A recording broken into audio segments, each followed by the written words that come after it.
Ma femme assistait à un colloque lorsque l'appel m'a frappé. « Monsieur Dubois, ici le chef de la sécurité du Hilton Grand Paris. Vous devez venir immédiatement.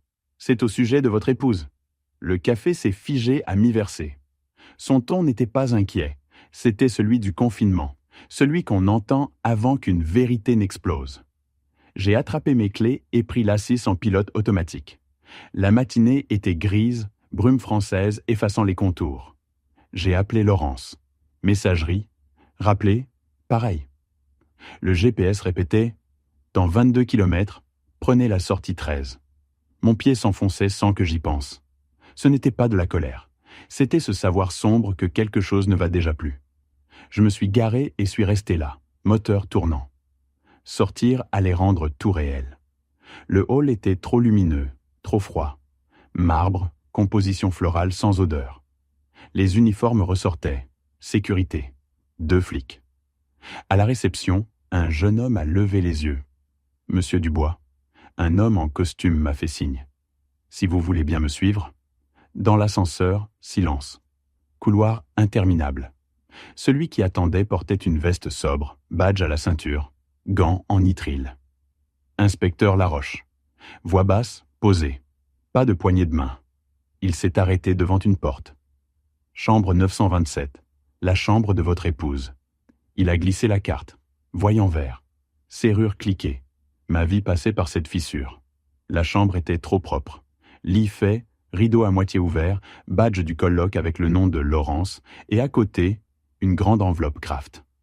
Laroche a sorti une pile de photos, les a posées sur la table. Vous devriez voir ceci. Glacé, en couleur, net, même chambre. Jour différent, vêtements différents. Laurence est un homme inconnu. Ses cheveux détachés comme jamais pour moi. Son sourire plus doux, plus paresseux, horodatage au coin. Des dates que je connaissais, des dates de colloque. Ce n'était pas pris par accident. Chaque angle délibéré, cadré. Ce n'était pas une liaison, c'était un dossier. Il y a autre chose, dit Laroche. Il s'est dirigé vers la ventilation, le panneau déjà retiré. Il a sorti un sachet transparent. À l'intérieur, une clé USB noire. Sur le côté, L, disque témoin. C'était caché dans la ventilation.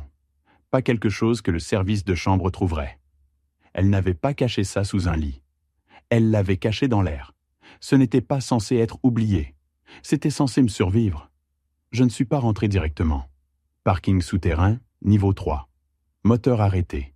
La clé USB dans ma paume, plus légère qu'elle n'en avait l'air. Elle, disque témoin.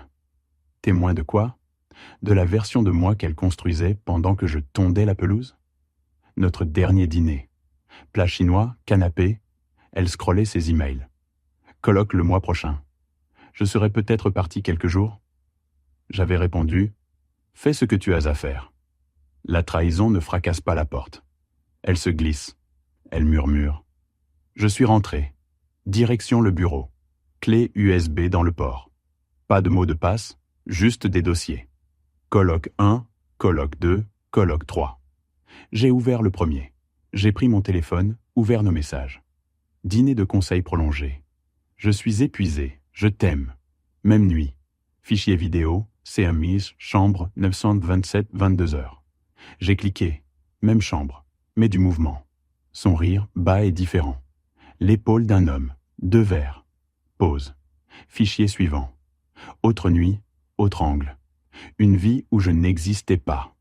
Au 3e dossier, ma poitrine creuse. Chaque fichier était un jour où je pensais avoir une femme. Sur cette clé, je n'existais pas. J'ai réactivé le son et fermé les yeux. Sa voix sortit des haut-parleurs, douce, chaleureuse. Pas disparue. Juste pas dirigée vers moi. Elle murmurait, riait. Ce petit reniflement dont elle était gênée autrefois. Ils ont ri ensemble. Puis, viens ici, bébé. Même mot qu'elle me lançait 1000 fois. Mais là, ça sonnait différent. Plus lent. Comme si elle le pensait vraiment. Tintement de verre. Bouteille posée. Tissu glissant. Porte verrouillée. J'ai ouvert les yeux. Même voix. Même femme. Monde complètement différent. Je n'étais que le nom sur la carte de crédit. J'allais fermer le fichier quand j'ai remarqué un dernier dossier sous colloque 1, 2, 3. Il s'appelait « Assurance ». Ma main a hésité sur la souris. Les colloques, je pouvais presque les expliquer. Alcool, mauvaise décision, crise de la quarantaine. Mais assurance, c'est de la planification. J'ai cliqué. Pas de vidéo. Juste des documents. PDF, tableur, brouillon. Le premier fichier était un contrat de mariage. Modifications en rouge. Mon nom déplacé ici, ces protections-là. Clause adoucie pour elle, durcie pour moi. Ensuite, relevé bancaire. Compte connu, d'autres noms. Virement. Petit au début, puis gros. L'argent glissait des comptes joints vers les siens. Puis un scan de ma signature sur un document de prêt que je n'avais jamais vu. Ce n'était pas juste une femme qui trompait. C'était une femme qui réarrangeait la paperasse pour que la loi soit de son côté, quand elle en aurait fini avec moi. Elle préparait mon effacement sur papier. Mon icône email a clignoté. Compte secondaire, à peine utilisé. Ligne d'objet datée de 3 semaines. Alerte d'anomalie. Action recommandée. Activité inhabituelle liée à votre nom concernant une ligne de crédit récente et un prêt garanti. C'était là. Même banque, même montant. Paiement programmé. Garantie sur des actifs que je pensais nôtres. Mon nom seul à côté du mot « redevable ». Mon nom portait une dette que je n'avais jamais touchée. Et la seule personne avec cet accès dormait de l'autre côté de mon lit. Mais mon cerveau revenait à cette autre présence dans la chambre. L'épaule, le rire, l'ombre. Je suis retourné dans une vidéo, ouvert les détails du fichier. Dans les métadonnées, un nom d'utilisateur. S. Delaney associé. Google. LinkedIn. La page est apparue. Scott Delaney, associé principal. Cabinet Delaney, Hart & Cole. Même cabinet que Laurence. Costume à 1000 €. Article sur l'éthique et le leadership. Avis anonyme suggérant un environnement hostile. Ça a cliqué. Ce n'était pas une aventure de bar, elle s'était alignée avec une position, du pouvoir, de l'influence. L'homme dans ces vidéos n'était pas juste dans son lit. C'était la promotion, la protection, le raccourci. C'était une stratégie. Je suis retourné dans les dossiers, écoutant cette fois. Clip audio enterré dans colloque 3. Enregistrement étouffé. Small talk d'abord. Travail, affaires, blague. Puis le ton de Laurence a changé. Tu vas nettoyer ton côté, n'est-ce pas? Pas d'email, pas de texto, pas de traces. Scott a ri. Détends-toi. Je fais ça depuis plus longtemps que tu es au cabinet. Elle a ri. Je m'occupe du juridique. Si ça arrive, je veux tout aligner. Pas de surprise. Pas de toilette. Porte fermée. Il ne parlait pas d'une liaison dangereuse. Il parlait d'un workflow, d'une procédure. Pas trahison. Un processus gérable. Il y a une version de moi qui renverse la table, retourne à l'hôtel, frappe à chaque porte. Cette version était restée dans ma tête. Le vrai moi a attrapé un vieux cahier et s'est assis à la table où on payait les factures ensemble. Ligne tracée. En haut, moi.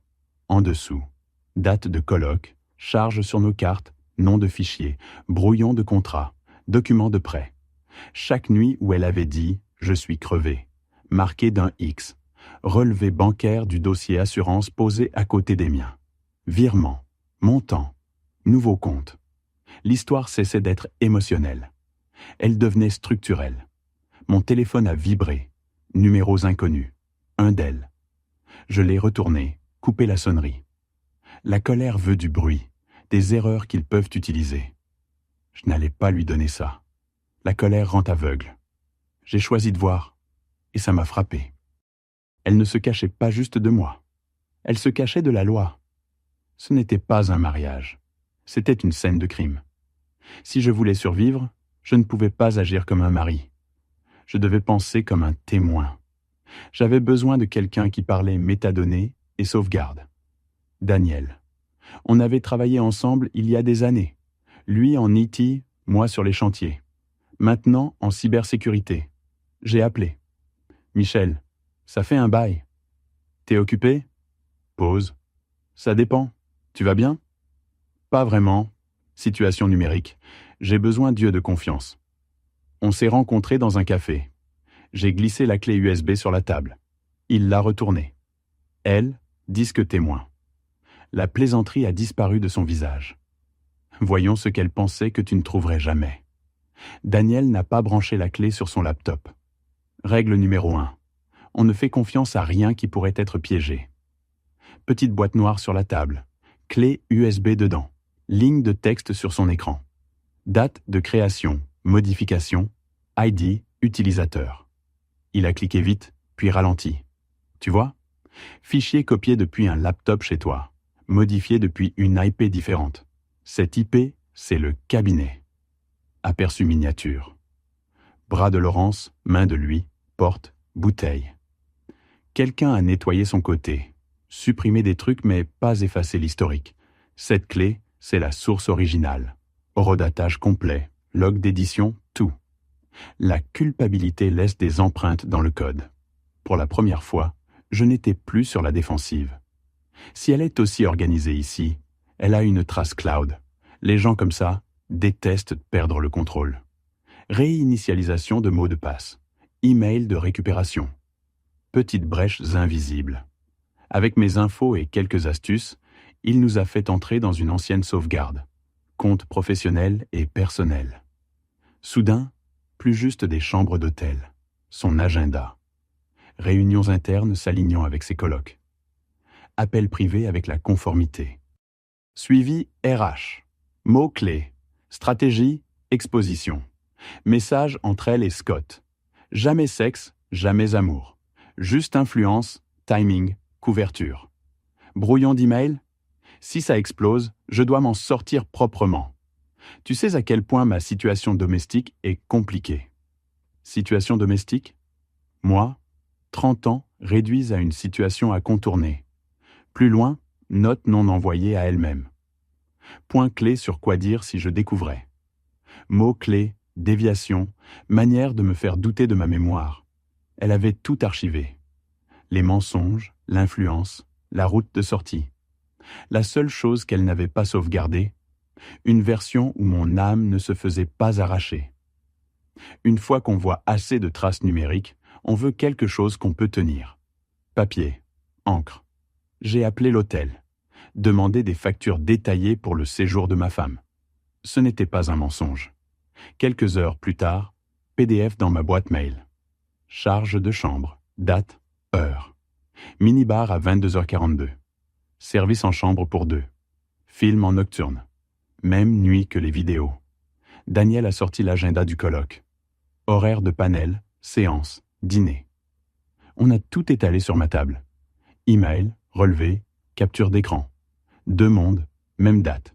À gauche, femmes en leadership, 19h, 21h. À droite, chambre 927. Invité, Laurence Dubois. Invité supplémentaire, S de l'année. Laroche m'avait envoyé une image du couloir. Eux deux marchant, riant. J'avais pensé que le cœur prouvait qu'un mariage était réel. Il s'avère que le calendrier faisait ce travail mieux. Et il témoignait contre elle. Tout ce papier, tous ces fichiers, et j'avais encore besoin de voir de mes propres yeux. Ce soir-là, je suis retourné au Hilton. Pas entré. Garé sur le parking, là où je voyais les fenêtres éclairées. J'ai trouvé la sienne. Chambre 927. 3e à partir du bout. Carré jaune doux. Rideau à moitié tiré. Je suis resté assis, téléphone en main, fixant la fenêtre pendant que le moteur refroidissait. Puis j'ai appelé. Elle a répondu. Voix lisse. Salut, désolé, colloque a débordé. Je suis crevé. Comment va la maison ? Tranquille. La maison est vraiment tranquille ce soir. Elle a ri. Profite de la paix. Je serai de retour avant que tu me manques. J'ai regardé la lumière derrière le rideau. Le mouvement de son ombre. Repose-toi bien. On a raccroché. J'étais 3 étages en dessous. Assez près pour voir la lueur. Mais quelle que soit la vie qu'elle vivait là-haut, je n'en faisais pas partie. En rentrant, quelque chose en moi s'est installé. Pas guéri. Verrouillé en place. Ça n'allait pas se terminer avec moi hurlant dans un couloir. Si elle avait traité notre mariage comme un dossier, c'est comme ça que j'allais traiter ce que j'avais sur elle. J'ai fait des copies. Plusieurs. Clés clonées. Chaque fichier sauvegardé, compressé dans une archive cryptée. Pas de cloud. désactivé. Vérifié 2 fois. Puis j'ai ouvert un document vierge. Lettre anonyme. Courte, factuelle. 6 joints du matériel concernant votre conjoint et un membre senior de votre cabinet. Liste des gens qui avaient besoin de la vérité. Sa famille, son conseil, leur comité d'éthique, notés un par un. Copies et chronologies dans le coffre ignifuge. Elle avait son dossier assurance. Maintenant, j'avais le mien. Pas pour la protéger, pour s'assurer que le souffle atteigne ceux qui devaient le recevoir. Je voulais qu'au moins une personne à l'autre bout soit quelqu'un comme moi. Quelqu'un à qui on avait retiré le sol sous les pieds. Je suis parti à la recherche de la femme de Scott Delaney. Ça n'a pas pris longtemps. LinkedIn. Album de gala. Lui avec une femme en robe bleu marine. Scott et Emily Delaney soutiennent l'Alliance contre le cancer des enfants. Emily Delaney, Facebook. Photo avec 2 ados sur une plage. Fil plein d'événements de parents, courses caritatives, photos de Noël. Vie normale. Dans sa section à propos, boîte postale pour dons. Je l'ai noté. J'ai imprimé une image du couloir de l'hôtel. Scott et Laurence marchant, riant. Pas pornographique, juste indéniable. Le monde qu'elle pensait avoir et la vérité qu'elle ne connaissait pas allaient entrer en collision. Le lendemain matin, je savais ce que je devais faire. Plus de réflexion. Il était temps de mettre quelque chose dans le monde. Copie USB dans une enveloppe cartonnée, solide, pratique, finale. Carte blanche. 6 mots en lettres majuscules. Vous méritez de connaître la vérité. Pas d'explication, pas de signature. Carte avec la clé. Enveloppe scellée. Émilie Delaney, BP. À la poste, file lente. Cadeau, retour, carte de vœux. Vie normale. Mon tour. Suivi acheté, étiquette collée. L'employé a jeté l'enveloppe dans un bac bleu avec 100 autres. Personne ne savait qu'il venait de regarder un mariage se fissurer. La justice ne se présente pas toujours dans une salle d'audience. Parfois, elle voyage tranquillement à l'arrière d'un camion postal. Prendre soin d'Émilie, c'était l'équilibre. L'autre moitié de la vérité appartenait au cabinet. Ce soir-là, je me suis rassis devant mon laptop. Nouvel email. Liste. Membres du conseil. Associés principaux. Chef de la conformité. Ligne d'éthique anonyme. Objet. Affaire de conformité. Examen urgent. Pas de drame. Juste assez pour resserrer l'estomac de chaque avocat. Fichier zip crypté joint. Vidéo, image du couloir, recoupement de calendrier, extrait de leur politique. Corps du message. Ce matériel semble montrer un associé principal engagé dans une conduite qui viole vos politiques internes et expose le cabinet à un risque. Pas de nom, pas de menace. Juste une clé et une porte verrouillée. Site web du cabinet. Prochaine réunion générale, 9h ans. Email programmé pour 9h01. 1 minute après qu'ils se soient assis, leur boîte mail s'allumerait. Laptop fermé. Pour la première fois depuis des semaines, je n'étais plus le seul qui allait devoir regarder ce qu'ils avaient fait. Je me suis réveillé avant l'alarme, cœur battant. Café. Table où j'avais cartographié leurs mensonges. Maison silencieuse. À 9h02, téléphone vibré. Encore et encore. Alerte d'actualité, pings d'email, notification d'un site financier, boîte mail ouverte, email transféré d'un pote du cabinet, avis d'enquête interne confidentiel. Mémo court et froid. Le cabinet avait lancé un examen immédiat. Scott Delaney, relevé de ses fonctions avec effet immédiat. Autre message. Grosse réunion. Scott ne s'est jamais montré. Quelque chose a explosé en conseil. Téléphone en main, fixant ma rue ordinaire. Année de pouvoir, réputation. La première fissure avait commencé avec une petite clé sortie d'une ventilation. À midi, plus juste des mémos internes. Bloc juridique, cabinet parisien secoué par enquête d'éthique sur associé principal. Sources suggèrent inconduite impliquant un associé de haut rang et une collègue cadre. Questions sur abus de pouvoir et relations non divulguées. LinkedIn. Post vague sur l'intégrité du leadership. Commentaires soigneusement formulés mais tranchants. Les gens savaient. Heures plus tard, déclaration publique du cabinet. Scott Delaney placé en congé administratif en attente de la conclusion d'une enquête interne. Langage d'entreprise, mais clair, il avait été retiré du piédestal. Laurence n'a pas envoyé de texto, pas appelé. Mais je savais qu'elle le sentirait. Changement dans les couloirs, chuchotements, portes fermées, réunions auxquelles elle n'était plus invitée. Elle avait passé des années à grimper. Maintenant, le cercle commençait à fumer. Le jour de la déclaration, mon téléphone s'est allumé avec son nom. Salon, télé en sourdine. Laurence, sonné 2 fois. Décroché. On doit parler. Pas de bonjour, voix mesurée. Chaque mot pesé. D'accord. Silence. Bruit faible de son côté. Bureau. Salle de conférence. Il pose des questions. Sur Scott. Sur des choses qui ne les concernent pas. Je ne l'ai pas secouru. Pause. Elle cherchait un appui, un angle. Tu es à la maison? Je le suis. Je serai là ce soir. On va régler ça. Bien sûr. Pour la première fois depuis longtemps, elle n'avait rien d'autre à dire. Elle a raccroché la première. Drôle de chose avec les gens doués pour mentir. Quand le sol bouge, ils tombent à court de mots avant vous. Je connaissais le son de sa voiture. Craquement des pneus. Pause avant que le moteur coupe. Je suis resté assis à la cuisine. Porte ouverte lentement. Pas de « coucou », juste clic du verrou, roulement de valise. Elle est entrée. Plus petite. Même tailleur. Même talon. Mais l'air sorti de l'intérieur. Inclinaison confiante disparue. 1 seconde. Étrangère et mari dans leur maison. Salut. Laurence.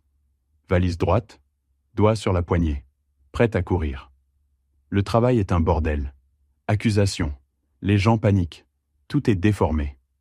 Je n'ai pas demandé ce qu'elle voulait dire. J'ai tendu la main. Ramassé un objet placé avant son arrivée. La clé USB originale. Celle de la ventilation. Posée entre nous. Plastique cliquant contre le bois. Tu as laissé ça dans ta chambre. Son visage a pâli. En 30 ans, je lui avais apporté des fleurs, du café, des cadeaux. C'était la première chose qui pesait plus qu'elle n'en avait l'air. Elle a fixé la clé comme un serpent. Puis, l'avocate s'est réveillée. Ce n'est pas ce que tu penses. Instinct, mémoire musculaire. Tu sautes aux conclusions. Je n'ai pas répondu. Silence épais et stable. Ses yeux vers les miens. Tu as fouillé mes affaires, Michel? Violé ma vie privée? Le pivot. Pas qu'est-ce que c'est, mais comment oses-tu le voir? L'hôtel l'a trouvé. Sécurité. Dans la ventilation. Ils m'ont appelé. Tu te souviens? Bouche ouverte, refermée. Vraiment déséquilibrée. Main vers son visage. Doigts planants. Pas de larmes.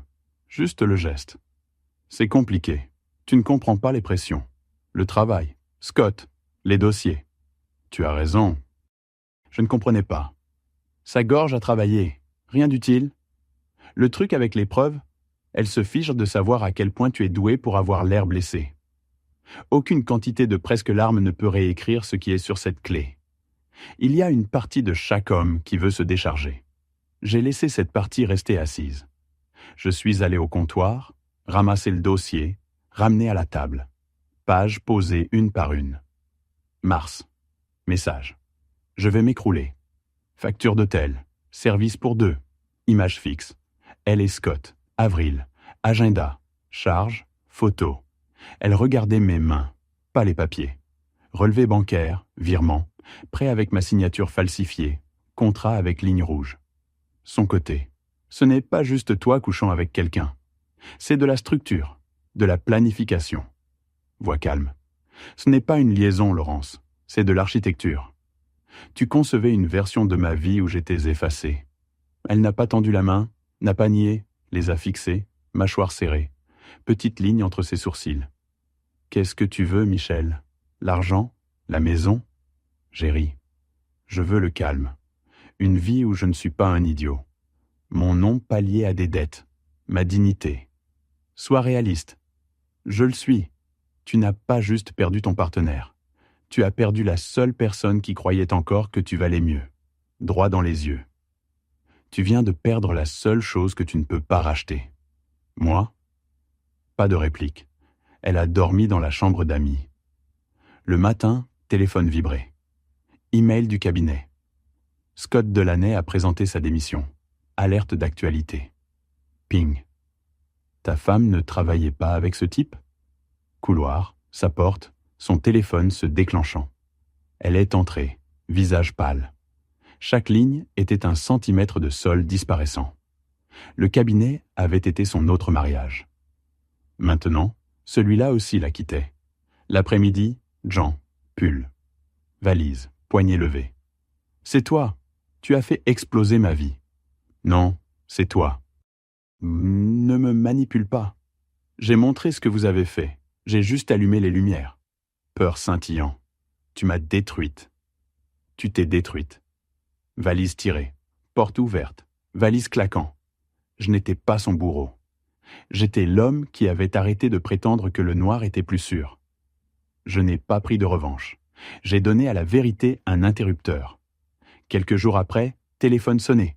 Numéro inconnu. Allô? Est-ce Michel? Voix de femme? Oui. C'est Émilie Delaney. J'ai reçu une enveloppe. Une clé. Je méritais la vérité. Voix cassée. Merci. Je ne voulais pas le croire. Je pensais perdre la tête. Non? Vous n'êtes pas folle? Au moins, maintenant, je décide les yeux ouverts. Bien, c'est tout ce que je voulais. Bonne chance, Émilie. Vous aussi. La vérité avait donné à 2 étrangers assez de clarté pour recommencer. J'ai appelé un avocat, type discret. J'ai tout exposé. Prêt, signature falsifiée, trace numérique. On gèle ça, on documente, on dépose pour séparation. Protection, division. Les tribunaux se soucient de ce que vous pouvez prouver. Structure dans mon avenir. La paix a besoin d'une colonne vertébrale légale. J'ai nettoyé la table. Papier dans le dossier, glissé dans l'armoire. En face, sa chaise vide. Photo de famille au mur. Instantané d'un monde honnête. Lumière allumée. Tasse lavée. Sol propre. Maison propre de mensonges. Mon fils a appelé. Salut papa. Salut fiston. Ça va? Ça va? Un pied devant l'autre. Comment va maman? Ta mère a ses propres choix. Elle les gère. Tu m'as toujours? Je sais, c'est suffisant. Un soir, clé ouverte une dernière fois. Dernier MP4, jamais ouvert. Main planant, chronologie, fichier chez l'avocat, déclaration, appel d'Émilie, voix de mon fils. Pas besoin de plus de preuves, besoin de moins d'elle. Clic droit, supprimer. Êtes-vous sûr? Oui. Je choisissais d'arrêter de le rejouer pour qu'il y ait de la place pour me souvenir de qui j'étais. Rien mis d'autre, juste rien. Bourdonnement du climatiseur, chaise grinçant, moniteur assombri, rectangle de lumière, battement de cœur ralenti, rythme régulier. Ici, toujours ici, pas triomphant. Ce qui s'est installé était la paix. Ce sentiment dure plus longtemps que n'importe quel coup de revanche. Le lendemain, première pensée. Le café, cafetière, porte ouverte, air frais, poumons s'étirant, oiseaux bruyants. Voisin, main levée. Bonjour Michel. Bonjour. Et je le pensais. Le monde n'avait pas basculé. Juste une journée ordinaire commençant. Retrouver la normale était la plus grande victoire. J'avais pensé que la revanche signifiait faire souffrir quelqu'un. Mais j'ai appris quelque chose de plus simple. Vous n'avez pas à détruire la vie de quelqu'un. Vous devez juste le mettre sous la lumière. Laurence a essayé de m'effacer sur papier. Scott pensait que son pouvoir était un bouclier. Je n'ai pas crié, rien jeté, pas supplié. J'ai collecté la vérité et l'ai placée dans les mains des personnes qui devaient de l'avoir. À la fin, ce qui a brûlé, ce n'était pas moi. C'était le monde qu'ils avaient construit à partir de mensonges. Si vous avez déjà ressenti ça, ce sentiment de se tenir seul dans le noir avec une vérité si lourde, alors vous comprenez. La vérité ne prend pas de revanche. La vérité remet juste tout là où ça appartient. Ce qui se passe après, c'est à chaque personne impliquée. Maintenant, c'est à vous de choisir. Pensez-vous que Michel a fait la bonne chose ou la mauvaise chose? 1. Il a fait la bonne chose. La vérité devait sortir. 2. Il est allé trop loin. Il n'aurait pas dû faire exploser leur vie. Merci d'avoir écouté mon histoire. Si elle t'a touché, laisse un like, écris en commentaire ce qui t'a le plus parlé et abonne-toi à la chaîne. Beaucoup d'autres histoires arrivent. Ce n'est pas la fin de la mienne. C'est seulement le début de quelque chose de meilleur.